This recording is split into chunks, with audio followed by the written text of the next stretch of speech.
Good morning, all of you. Welcome back to the course on cryptography and system security.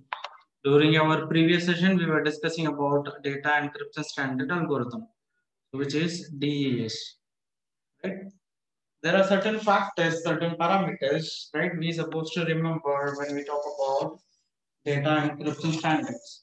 So that is the first thing is that it is a block cipher encryption technique. So this is like a quick recap. Then we'll start with our actual content. This is a block cipher encryption technique. When we talk about block cipher encryption technique, right, rather taking a single character or single bit encryption, right? So this block cipher algorithm will take a block of data. So the block of data are segment, data segment or plain text segment. So that range from maybe any size, 8 bit or 16 bit. But when it comes to the DES, right, which takes a 64 bit as a block,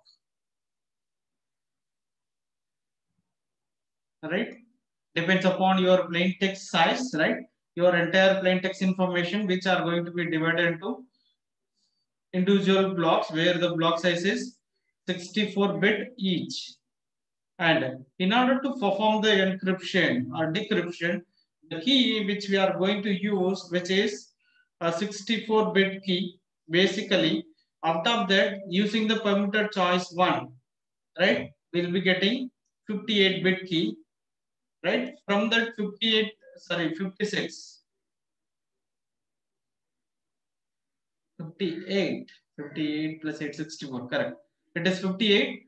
And then from this,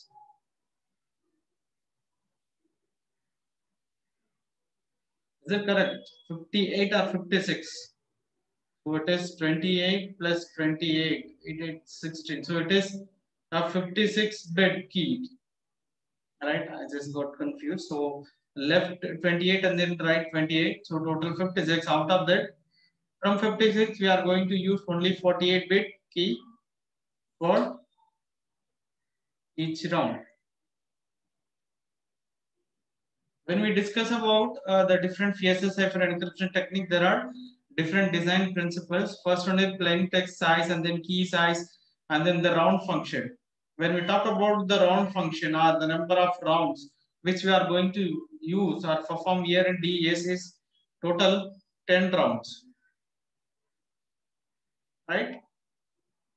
Then how this data encryption standards algorithm which works in each and every round. First, we are going to take a 64-bit plain text, that 64-bit plain text which are going to be divided into 32, 32,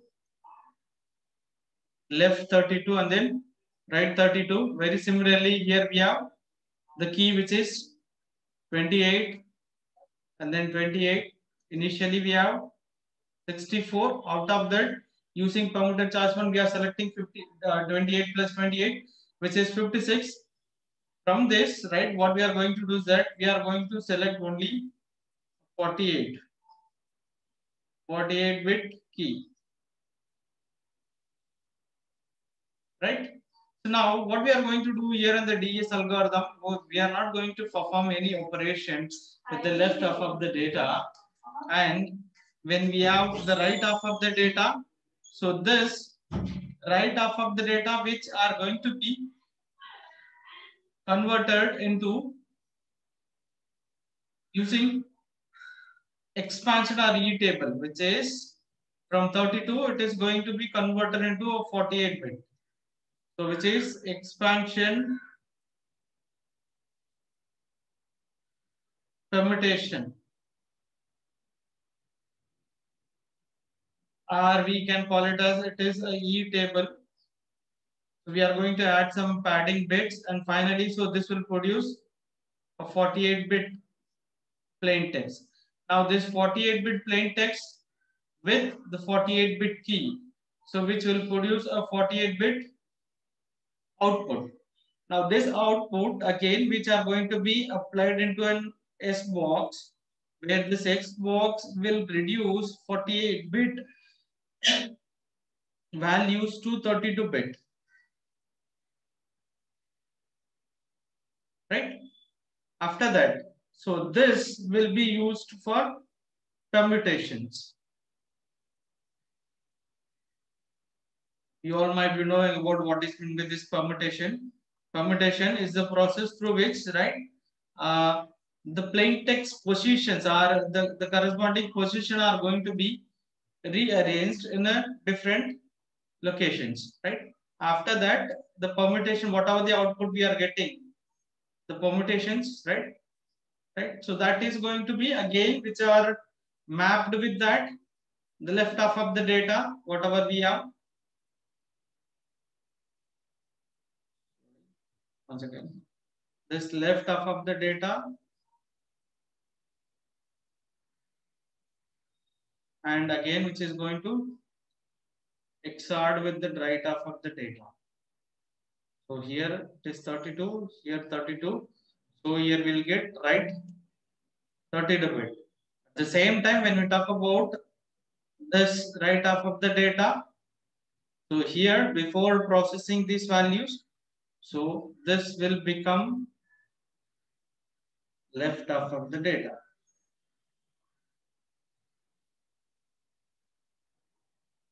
Right? So this will become left. Now this will become the right. So this entire process which has to be repeated for 10 times. And very similarly, here also we'll have the key values which is 28 and then 28. From that again, it will generate a sub key again. So the next will be 48 bit again. So this process will be repeated for 10 times. After that, we'll get a 64-bit cipher text. So this is how the data encryption standard algorithm, which performs encryption as well as decryption. Any queries regarding the data encryption standard algorithm?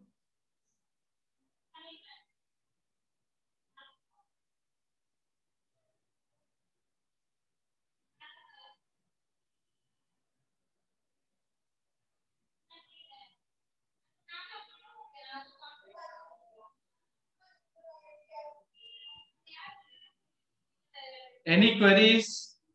Quickly you can write in the chat box. I'm getting a reply from Anushka and Alia. So there are no more doubts. And if anyone has any queries regarding the DES encryptions and whatever the concept which I've explained, and you are free to unmute or write your queries personally to me. I'm ready to answer for it.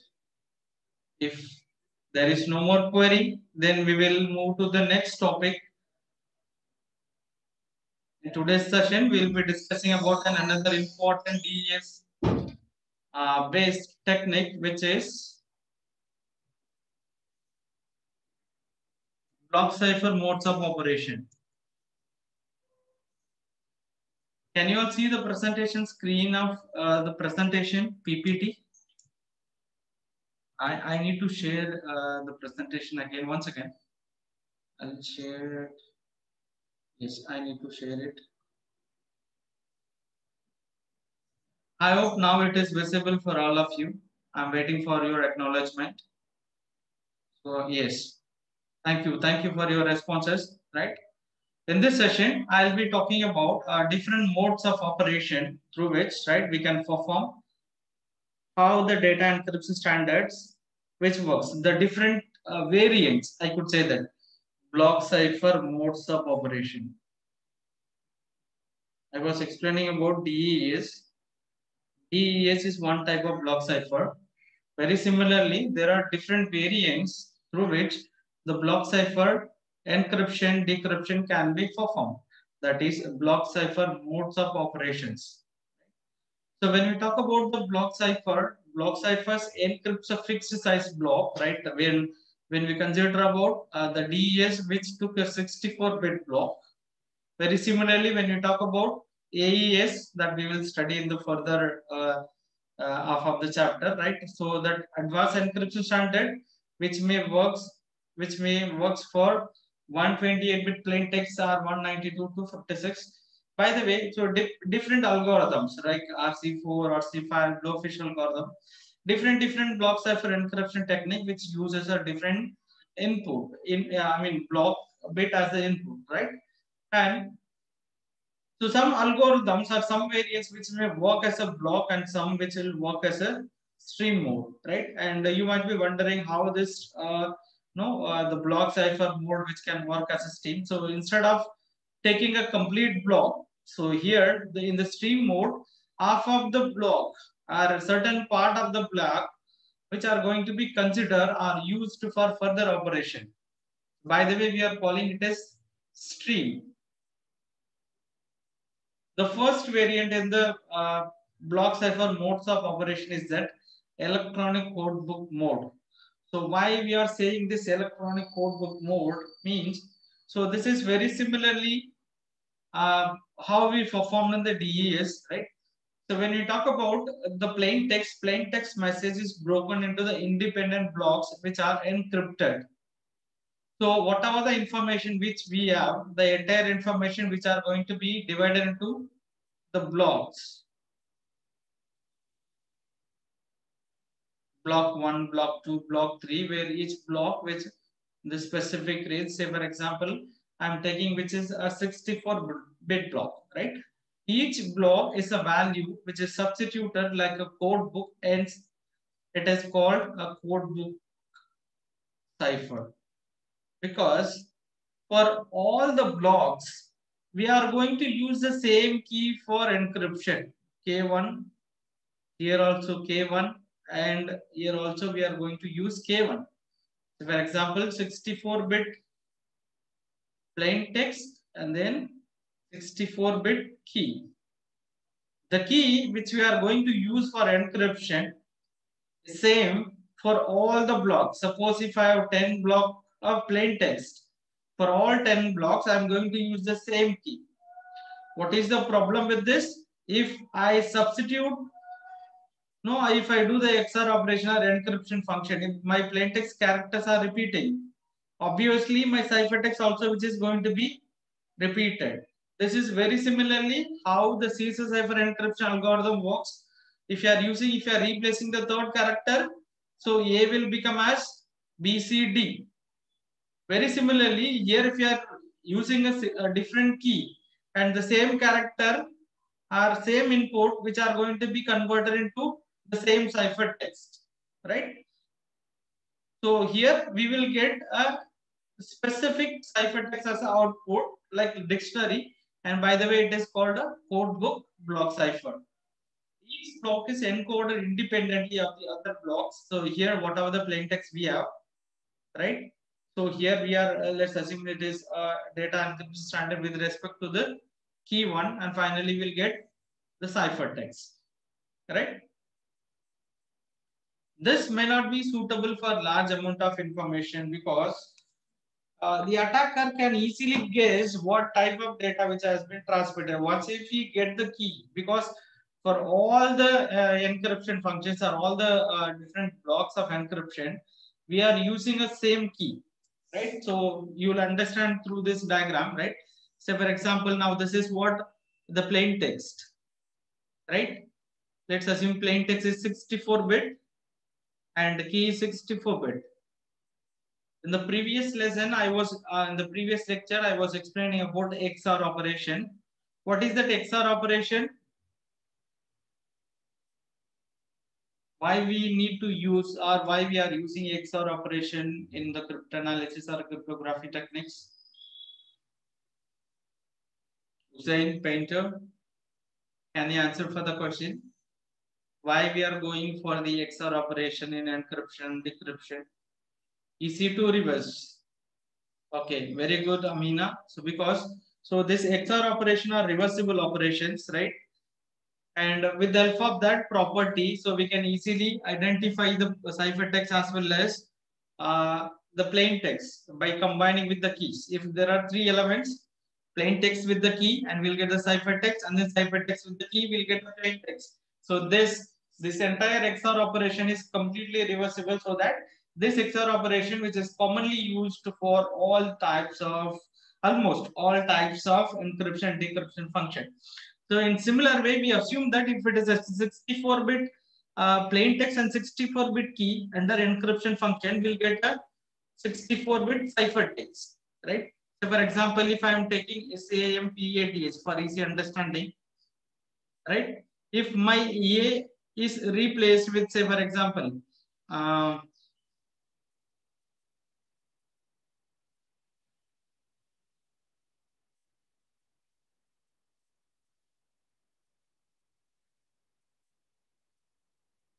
right? If my plain texts are repeated, so here yes and yes are repeated, so obviously I'll get the same type of ciphertext, irrespective. Suppose if here I am just having A, so here also suppose if something here I am getting, right? So yes and followed by, and A will be replaced by B as per this example which I am explaining. So if you are using the same key, right, probably you will get the repeated ciphertext, right? And that is the issue because for every block of encryption, so here this is block 1 and using K and we are getting some ciphertext. Very similarly, plain text block 2 and we are going to use the same key for encryption. Here we'll get some ciphertext.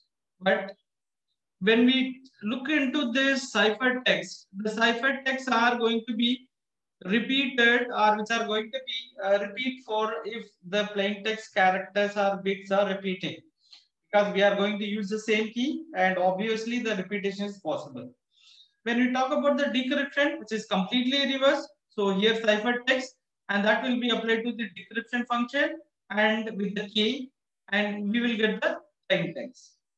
Ciphertext are applied to the decryption function with the K and we'll get the plain text. Ciphertext size is 64 and the the key value is 64 and we'll get the 64-bit plain text. Are you all clear with this concept?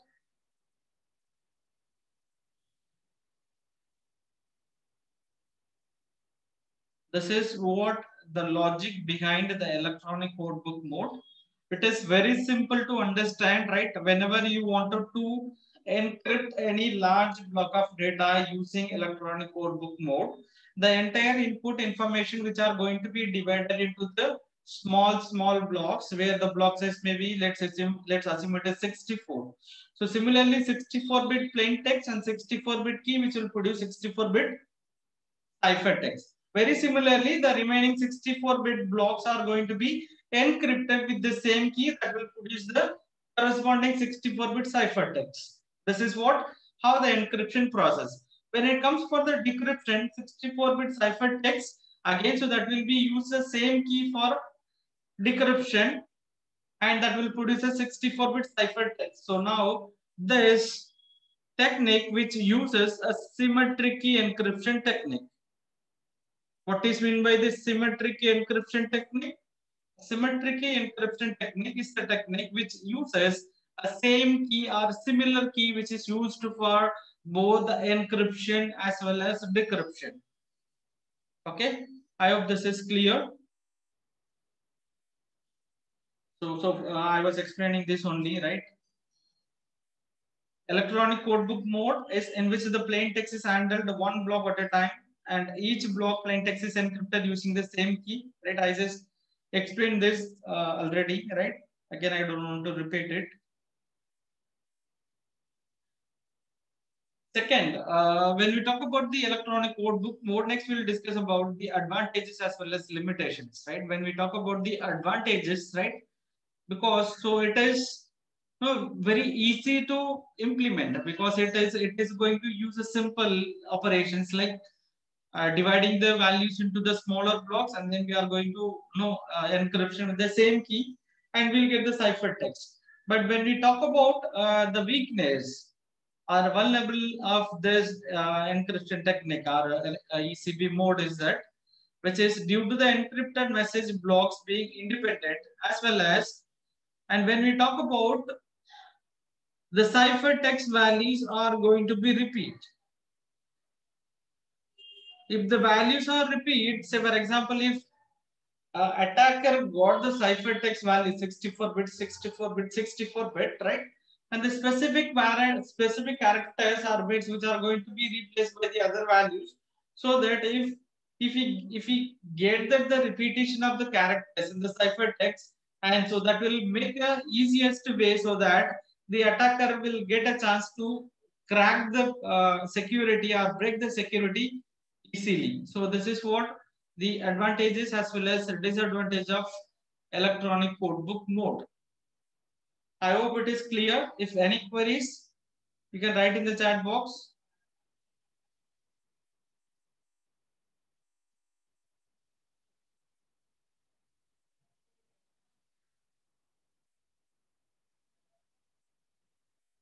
Okay. Next mode we are going to discuss here is that the cipher block chaining. Now, what is the problem? What is the problem with the electronic codebook mode? Because that is independent. Suppose if the user got a key,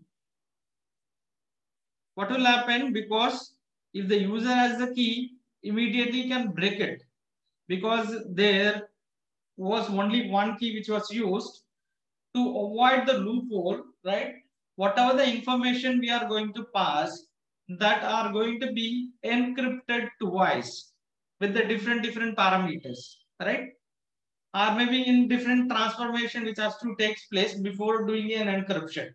So that is called a block cipher or cipher block chaining, right? So here again, so from the name, what we should understand is that it is a block cipher encryption technique, and we are going to use a chaining. It means that the output of the one block which are going to be feeded as the input of the next block. So suppose if you have 10 block of plain text, each 10 block which are linked with each other, right? So I'll explain with the diagram in the later part first. So again, very similar with the electronic codebook mode. Here the message is broken into the blocks, right? So for example, it is a 64-bit block, but these blocks are linked together in the encryption operation. All the blocks which are going to be linked one to other. Each previous cipher block is chained with the current plaintext block, hence this is called cipher block chaining. And before that, and I just wanted to explain about one important keyword, which is initialization vector or initial vector, which is IV. So this is nothing but that some temporary values, right? How we are using the temp when we are doing any swap operation. Very similarly, here, so these are the initial vector values which has to be selected by the user or by the algorithm, right, for the initial values, right? After that, instead of the initial vectors, and we will be using the second, maybe for the second block, we will be feeding the output of the first block, right? So whatever the output we are getting, right? So here this is plain text and the ciphertext of the previous block. So for example, if my I value is equal to 1, if this is my first block, and plain text of the first block and ciphertext I minus 1, which is 0. 1 minus 1 is equal to 0. So here I will be using initial vectors, right? And I'll be using any block cipher modes of operations, right? And so that will produce my ciphertext value, right? In the next slide, I'll explain with the diagram, right? With the help of the diagram, you will understand it more clearly. Now, the simple idea is that I was explaining about that the plain text which is going to be divided into blocks. Let's assume I have 3 blocks. So this is block 1, which is plain text block 1. Now this is plain text block 2 and plain text block 3, right? Now first the plain text block 1 I'll take here.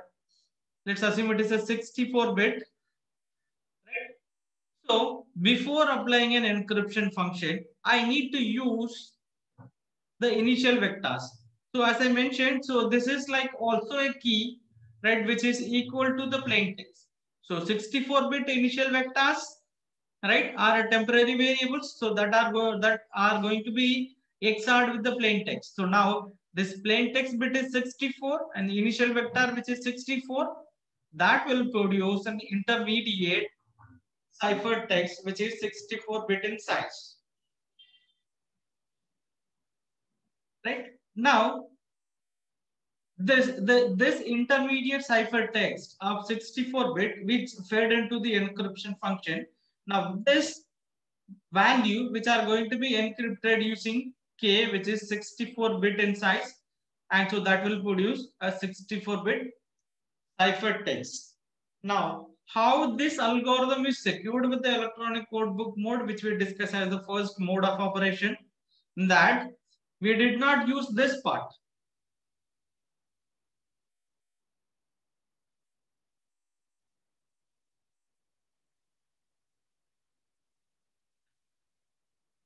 We did not use this part,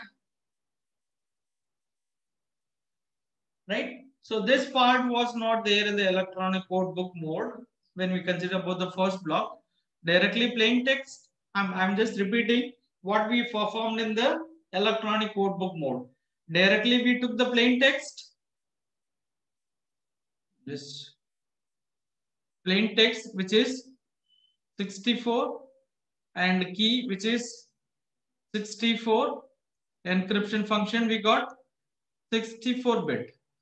So what was the problem with this technique is that suppose if the attacker got a key of 64, and so this can be compromised. But even if the attacker get the key here, he cannot get the actual encrypted value, actual plain text value, because the plain text value which are encrypted once priorly. So that means that here we are using a two types of encryption. The first one is that 64-bit with initial vectors with the plain text, and that produced a 64-bit ciphertext. So this is, let's assume this is encryption 1. Now this is again encryption 2 for easy understanding. Right? So in order to break this, we need to have 2 power 128 possibilities they need to find. So you need to crack first this 64-bit, this 64, and then remaining the second 64-bit. So totally you need to find out 128 keys in order to find the cipher block, right? And so the name says that it's a cipher block chaining. So here at the end of the first block of encryption, we got a 64-bit ciphertext. Now the 64-bit ciphertext, right, which are going to be linked with the second block of the plain text.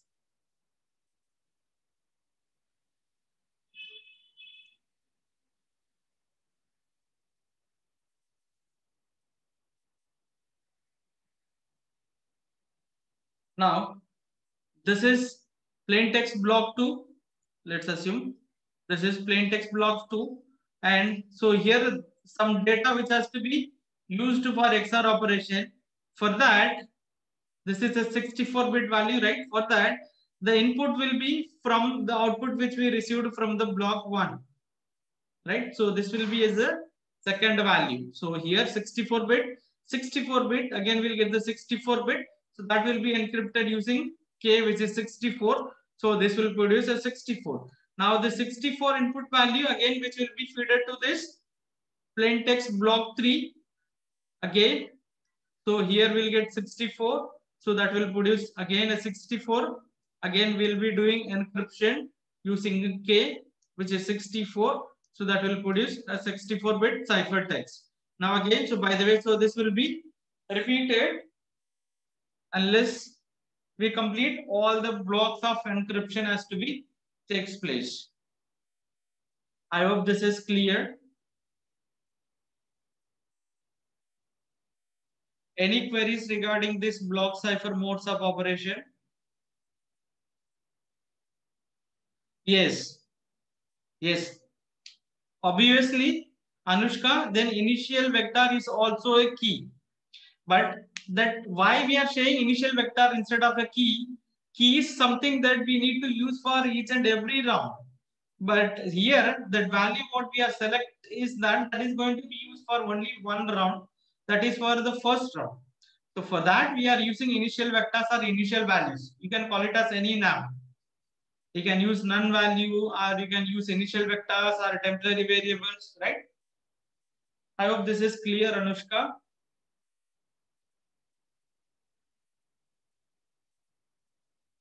Yes, any other queries to understand what is this block cipher encryption? Sorry, cipher blockchaining, which is a part of cipher DES. Okay, so now I'll explain about the reverse process, which is the decryption part, right? So here, in order to do the decryption, which is, so here we got the 64-bit ciphertext, 64-bit ciphertext. So that is going to be decrypted using the same key which is used for encryption. So by the way, if you are using the same key for encryption and decryption, which is called symmetric encryption, whatever the intermediate plain text which we receive, again, so that is going to be XORed with the initial vectors which we use in the first round. So that will produce again a 64-bit ciphertext. But when it comes for the second round decryption, right? So here, second block of ciphertext, and the same key will get the decryption. In order to do with the XOR operation, we'll get the ciphertext of the block 1. So this ciphertext of the block 1, again, the intermediate plain text which we received from the decryption operation, which is 64, here it is 64, will get a 64-bit ciphertext using XOR operation, and so this has to be repeated in order to decrypt all the ciphertext blocks.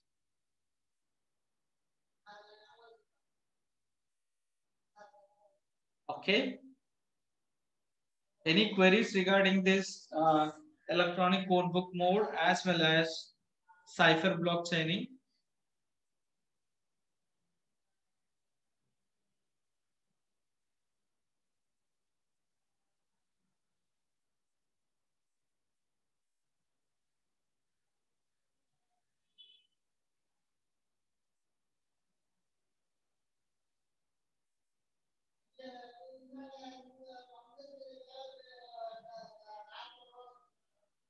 Okay.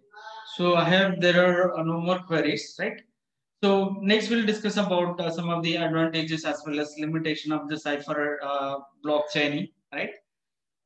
So here the advantage is that each ciphertext block depends on all the message blocks, even if there is a small change one bit. So in the last lecture we discussed about avalanche effect. What is this avalanche effect?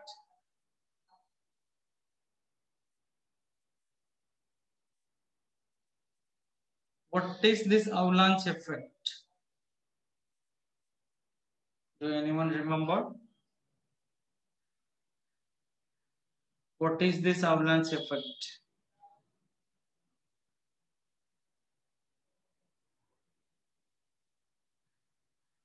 In the last lecture, we discussed about the avalanche effect.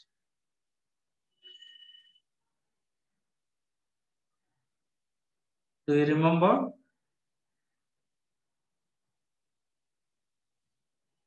So when we talk about the avalanche effect, even if there is one bit change in the key, right, or in the plain text, so that will produce completely half of the different value, right?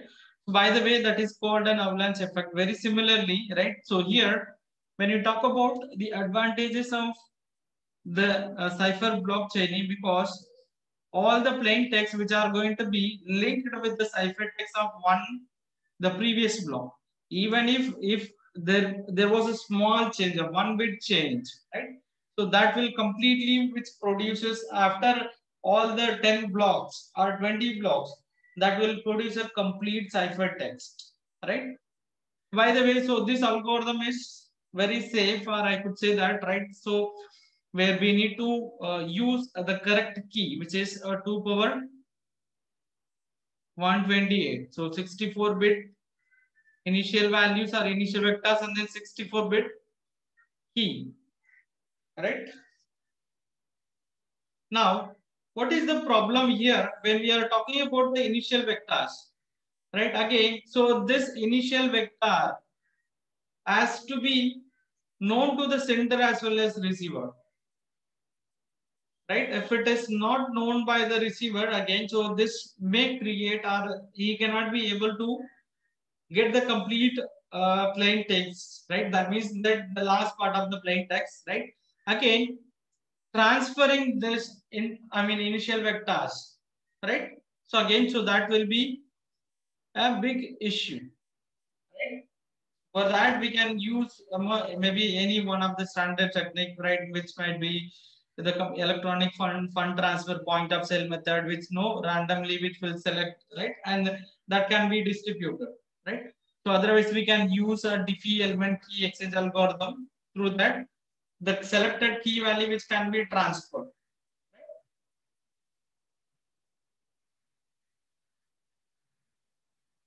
Okay. So, and one more thing I just wanted to mention is that suppose if you are selecting, if your last block is not in the 64, you have only 60 bits, but all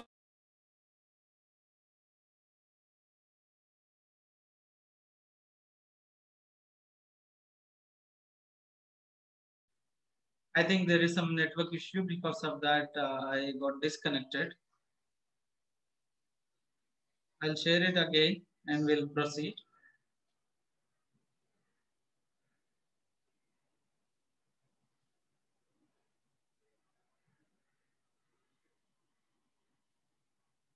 Okay. Suppose if the last block size, which is not in equal to 64 bits, right? Where we obviously we make sure that the block is only of 64 bit, right? In case if there is a lag or there is a bit is less, in that cases we need to add some additional bits, right? So that the block size should be equal to 64. That is to be done with the help of the padding, right?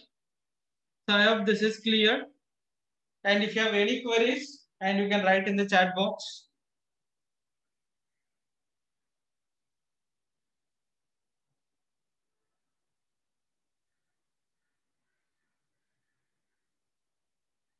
Okay, Anwar, what is initial vector? Anwar Beg. Yes, sir. What is will be initial vector? It is similar to the key. Very good, very good.